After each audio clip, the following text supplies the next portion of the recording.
GTR spoke to Shiv Kumar Sirabu, Deutsche Bank's regional head of trade finance in Asia, at its Asia Trade Finance Week 2014 conference in Singapore, to find out more about the internationalization of the renminbi. Internationalization of RMB is picking up.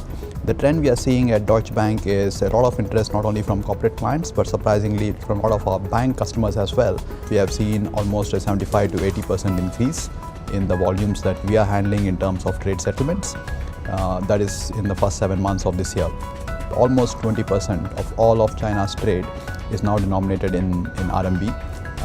And so it is just a matter of time that this is going to keep going up. While there is a lot of excitement about RMB, I think you're right in saying that corporates are still somewhat hesitant in taking this up, and the adoption has not been, while it is still increasing significantly in percentage and absolute terms, there are some specific reasons why the adoption is a little slower. Clients are still getting to understand what this all means, the operational and the technological complexities that they need to adopt in their back offices to have this.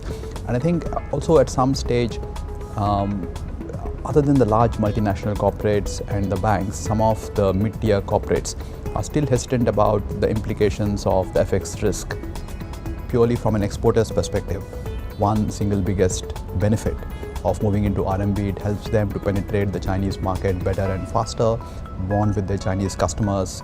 Today, when our corporate customers buy from China and they want to pay for it in US dollars, their Chinese suppliers build in the cost of the FX risk into the pricing, right? And that can be sometimes very fuzzy, very intransparent, and all our surveys and estimates and analysis show that that could vary from 2% to 5%, right? So the moment a corporate is willing to buy from China or import from China and pay for it in RMB, there is a potential that it eliminates FX risk for their supplier, and therefore they can negotiate lower pricing. In terms of the likelihood of the use of RMB going beyond just LCs to non-LC trade, I see that likelihood as very high. We're already seeing corporates and banks use RMB not just to settle LC trade but also open account trade. So that is picking up, obviously not as much as the LC trade. The trade settlement part is still largely denominated by LC trade, but open account trade is surely but slowly picking up.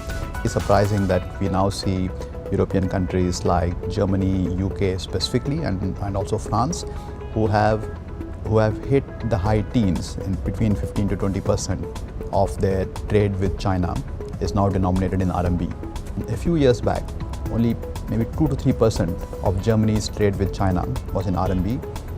Today it is almost 15 to 17%. So the speed of conversion is very, very encouraging, and that shows the global appeal and the global adoption of RMB taking place. If you look at the LATAM countries, whether it is Mexico, Chile, Argentina, Peru, they've all reached a stage where almost half of their entire trade with China is now in RMB. So the percentages varied from 50 to 60%. At last count, I think there were almost 20 countries or more where China had swap agreements in place. In some countries it is in the form of non-deliverables, in some countries it's in the form of deliverables, but the speed of evolution in this space means that for all practical purposes, notwithstanding the regulations and the documentary requirements, etc., most corporates who deal with China in RMB are able to hedge. But one of the things that will have to happen first before it gets to a stage where it is a true reserve currency is to get to a stage of free convertibility. And for all practical purposes, most corporates and individuals can freely convert. So it will get to a stage where it is convertible enough for people to start using it as a reserve currency.